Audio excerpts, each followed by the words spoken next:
In this episode of No Cost Extension, we're going to hear from grassroots organizations from the first cohort of the Pride Fund. The Pride Fund was launched in February 2025 and is India's first dedicated LGBTQIA+ philanthropy fund. It is aimed at bridging the persistent funding gap experienced by India's LGBTQIA+ communities and LGBTQIA+ affirmative organizations with sustained, structured, and patient philanthropy to empower meaningful on-the-ground change. Sappho for Equality is a group that has evolved from a support network into an organization identifying and addressing the unique intersectional challenges faced by lesbian, bisexual, and transmasculine individuals. Sappho for Equality exemplifies the transformative potential of queer feminist organizing in India. They continue to champion intersectional narrative change, building safe and inclusive spaces to challenge deeply ingrained social norms while offering hope and a sense of belonging to those who need it the most. Hi, my name is Koil, and the organization that I work for is Sappho for Equality. It's a collective for 25 years. It's an organization also for almost 25 years. हम जो काम करते हैं, the work that we do is basically it started as an emotional support group for LBQ women. At that point of time, there was not much possibility for queer women or for bisexual people to bisexual women to come out and talk about their histories, their stories of struggle. So from there, we moved on to become the oldest LBT organization in the eastern part of the country. I am the second generation of leadership that Sappho for Equality embodies. We've had people before me, and I'm sure we'll have people after me. There is an intergenerational dialogue that Sappho for Equality also embodies. Our work initially was focused on advocacy and public education. So we mostly wanted to do a lot of sensitization program with different kinds of stakeholders, be it the police, be it the medical professionals. Obinav here is sitting. He was working in one of our programs, which worked on medical intervention with doctors, and to build a gender affirmative guideline for the queer trans community, for the trans community. How can you have surgeries or transitions without having some kind of interference from the medical professionals, because there was a lot of bias for the queer trans community. Apart from that, I think we do a lot of work in terms of sensitization of the police. We do a lot of crisis intervention for women and for transmasculine individuals, and also for queer, non-binary people who are forced out of their natal families because of natal family violence. And they are forced to migrate from wherever their place of residence is to the city because of the situation. So we have a small shelter space which houses 8 people. And our intention from it started in 2020 until 2024, we've already housed around 63 people. And we've helped them find a livelihood of their own.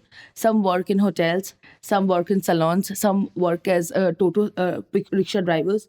Because one has to understand that some work as, they have a small food stall of their own. So the main thing that one has to understand is that queer and trans are not just the rich and the elite. They're not only from a certain class of people. And the violence on queer trans people, specifically if they're assigned female at birth, from the natal family is extreme. It's one, because of the gender that they're assigned at birth.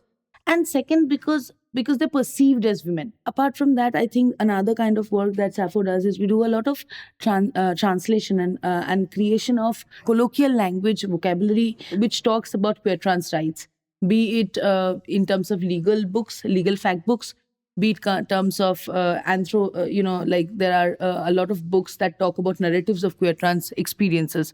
So that's also something that Sappho for Equality does and has been doing for the last 25 years. We are the co-host of a festival called Dialogues. It's a film festival that was started in association with Sappho, Prutta Gender Collective, and Max Muller. So it's been running for almost 14-15 years now. We do a lot of livelihood intervention programs right now. So Porshi is a cafe that is run in Kolkata right now. It's a training center cum canteen, which is completely run by trans individuals who are survivors of natal family violence.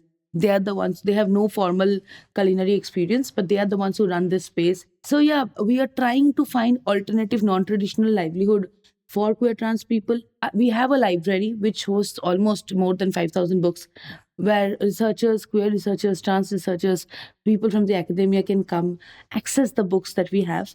That's a little bit of the work that we do. We also have been part of the petition, that was marriage petition, that was given in terms of the same-sex marriage petition, and we were talking from the point of marriage not as a right to safeguard, not as a right, as a privilege, but also to safeguard queer trans people who are subjected to natal family violence, and how the Special Marriage Act can be changed to include queer trans people who want to access that right, and how that should be available to everybody, irrespective of whether you want it or not is different. So we did a thing called अपनों को बहुत लगता है. Basically, it's a research. It's a research which was done after a Gono Shunani, which is basically a public hearing of people who came and spoke about their own experiences of violence that was happening on them. And that consultation that happened, that public hearing that was done, it was a closed door hearing. And after that, a report was published, and that report was submitted in the marriage petition verdict. Right now, we are working with the lawyers, basically with the legal authorities, to build a judicial handbook that will be given to the judiciary to sensitize them and to make them more queer trans affirmative, not just in their practice, but in their language and in the way they treat people from the non-normative backgrounds. So that is something that we've been doing.